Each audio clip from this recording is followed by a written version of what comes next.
Right, so I'm stopping sharing. There we go. So basically, we've watched just then Lewis Stevens. Now, Lewis is a Māori psychologist, worked mainly in child psychology, worked for, I can't remember how many years, 20 years probably, in Australia. He's a registered psychologist in Australia, up around, I don't know what that state's called where Brisbane is, I've forgotten, but did a lot of work with Aboriginal and Pacifica children there. And he's also, there's a video there of him talking about the work he did directly with children. I did some work with Lewis in the late 90s. We went to the high schools in New Zealand that were the most rural or in the middle of nowhere and had the highest number of Māori students, and we did a mentoring program with high school students and stuff. But he also, when he was talking about ōrākei, he ran a GP nursing practice on a marae in the centre of Auckland. And then he went down to Tainui, where he's from, which is down near Hamilton, and he was managing a massive team of mental health workers and social workers. So the clinical supervision qualification that he teaches at Te Wānanga o Aotearoa, which is a Māori university, it's called kaitiakitanga, but it's clinical supervision for social workers, etc. You also saw Clayton Rangitutia. He's the young one, and as you can see, there was me morphing between remembering him as a student and a child, and trying to be the interviewer, so that was quite funny and entertaining. I always laugh when I watch that again. So Clayton in that interview had just started working with the mental health team at a Māori health provider that had about 14,000 patients and clients. So GP and nursing service specialists, hospital specialists, public health specialists, they've got social workers, community support workers, etc., etc., etc. So he was working with the mental health team as an unskilled worker.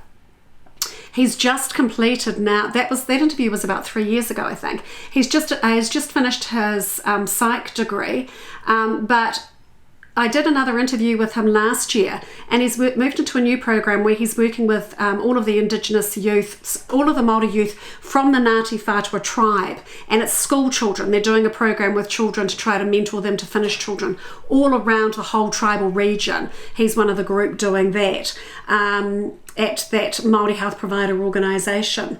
So that's what Clayton's up to. The one that you didn't see, obviously, and I haven't shown you, but it's worth watching at some stage if you get a chance, is the one with Fergus Bryant. He is a Māori nurse.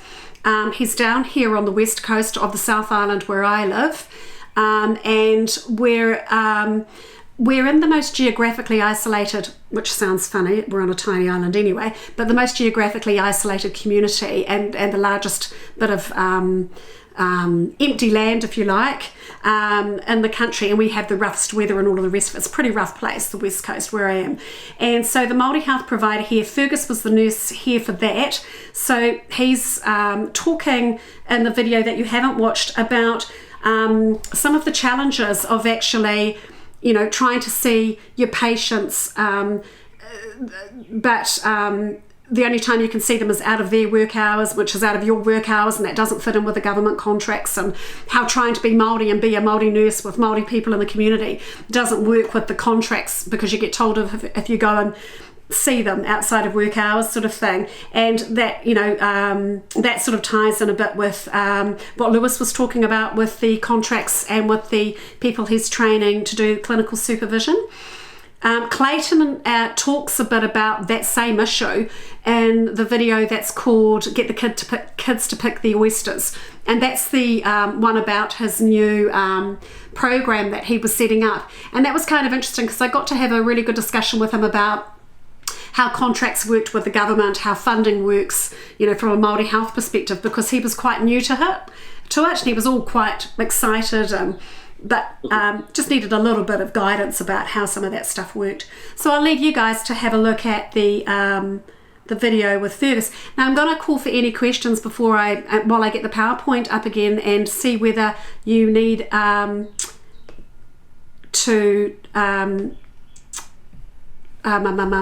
take a break before we've got just two more. I think we've just got two more slides left. Yep. So, has anyone got any questions? Can we put some in the chat if you have a question? And I'll just carry on, shall I, sharing and collect their questions at the end? I've got about 5 minutes to go. Is that all right? Yep, I think so. So we can put some in the chat for the end of the presentation. Oh, you don't have to have questions, but if you have any, I'm more than happy to answer. We're going to have at least a couple. We don't have to. Oh, you're always good at answering the questions anyway. I mean, you, Alistair. Can you see these slides? Have I done this okay this time? Yep, we can see that. Cool. So,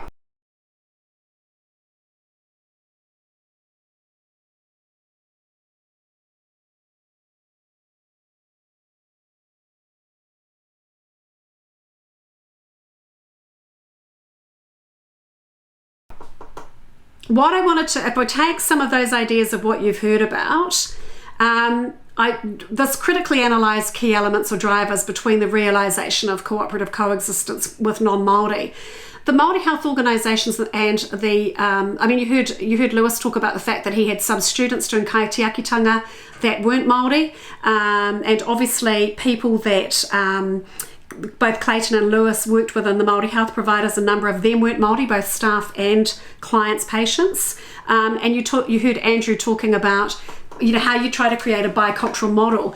This is just an interpretation of a theoretical idea from a book called, there's a couple of books actually by Maka and Fleuris. Maka is Māori, Fleuris is Canadian. They've got one book that they did which was about constructive engagement, which is about comparing Canada and New Zealand and their treaties and their indigenous relationships. And that book's probably quite interesting for you guys because you've got state and federal government. We've only got one government in New Zealand, one house. So the comparison that Maka and Fleuris did was quite interesting. But basically their idea is up on the top left there, which is Indigenous people, non-Indigenous people, where they meet in the middle and do stuff. They're living together, but they're living together differently. So Maka and Fleuris call that constructive engagement. So from a health perspective or a high water perspective, I was basically, when I did my PhD, saying, well, you've got Indigenous people and non-Indigenous people, non-Indigenous health workers and Indigenous health workers, where they come together. We call that high water Māori because we know it's Māori based practices of health for the services that are being delivered. But we have obviously a medicalised model of high water delivery, otherwise we can't get the funding from the government. So there's Western and Indigenous health.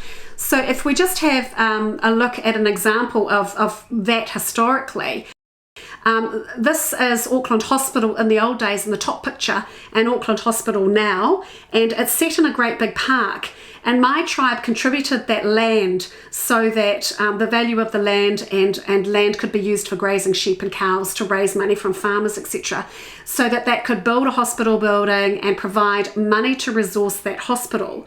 So in part, the government gave some money, but in part, Māori provided often the land, the buildings, and also some extra land to raise money by grazing for the resourcing, the bandages and things like that for the hospitals. And so often that was gifting of the land happened, and there was a discussion about the fact that Māori could be patients there, but also Māori could go to learn how to be doctors and nurses in the hospitals. This particular quote there that you can see is from the Waitangi Tribunal, which in other countries would be called a Truth and Reconciliation Commission. And that's a Waitangi Tribunal report, which was specifically talking about health services. And a lot of Māori feel that they've been excluded from health and medical services over the years. And a lot of doctors and nurses that are not Māori and other health workers don't believe Māori, not a lot, some, very few I hope now, don't believe that Māori really deserve to get health services. So it's just nice to let people know that all New Zealanders have the benefit of hospital and health services because Māori chose to contribute lands, etc. So we constructively engaged with non-Māori so that there could be hospitals. We'd really appreciate it if we got decent treatment when we got there. And having recently had to be in that system myself and having not got the decent health treatment, I might add, having been turned away by a nurse who took one look at me, and even though I said, I'm Dr. Chant, I'm having a medical event, I am having strokes. I need to get somebody to see me, please. I got sent away with one of those looks of, oh, it's just another mad Māori with a mental health issue. We don't have time and accident and emergency for her. Vastly irritating. It wasn't that long ago. So that is my little whinge about constructive engagement and how it should happen better. But it also just brings me to this little graph I made for you. Sorry, not terribly artistic. And it's just something for you to think about later, about when you've watched the videos. I showed you the pyramid of He Kora Wairanga with all of the Crown ideas on the right and all of the Māori ideas on the left. And I've made you just a little diagram which really speaks to some of the issues that Clayton and Lewis and Ferguson and Judge Beecroft were talking about. And so, on the right-hand side, I've just used the term colonisation just because it was an easy one to use, and on the left hand side I've used the idea of Indigenous peoples, Indigenous practices and Indigenous ceremonies, so that with the child and family, when we're looking at health practices for children who misuse substances, which is what my research is specifically about, those children and their families are caught between the Indigenous and the non-Indigenous world. And a lot of my findings from my research,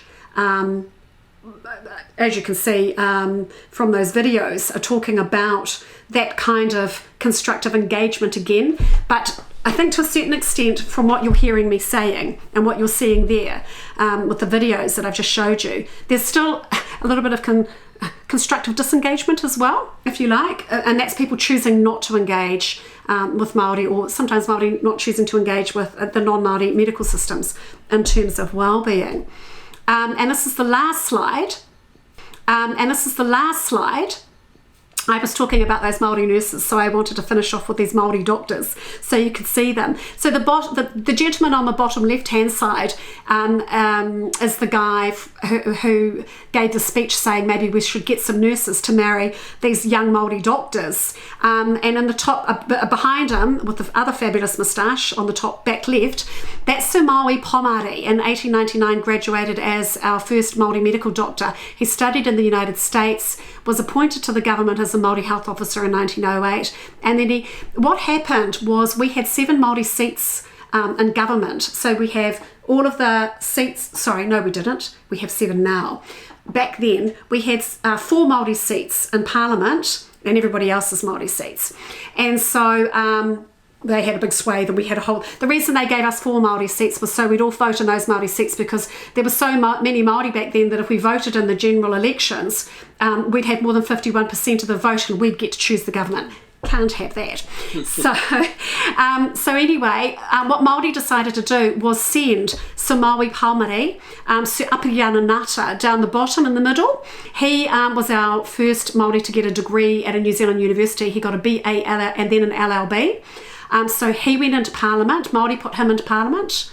And then Te Rangi Hiroa, who's also known as Sir Peter Buck, he's in the top right-hand corner. He was the first medical doctor, I think he was the first medical doctor graduated in New Zealand. And he was appointed Māori Medical Officer of Health, and he went into Parliament in 1909. So Sir Apiriana Ngata, Maui Pomare and Te Rangi Hiroa were all actually in government, as one as a lawyer and 2 as doctors. And so what happened was, Te Rangi Hiroa actually went on to be able to create a specific Māori health department of health, and he went off and headed that in 1921. And I'm pretty sure it was Sir Maui Pomare, he was appointed Minister of Health 1923 to 26, and I have a feeling it was him also, that he might have been Deputy Prime Minister for a period of time as well.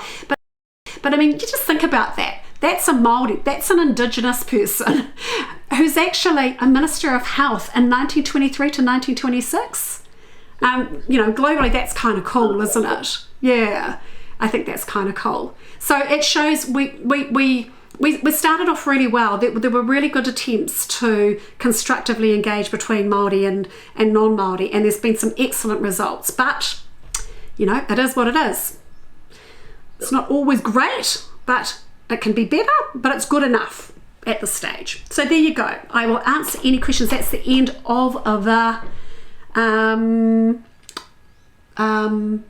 lecture, seminar, whatever it was called.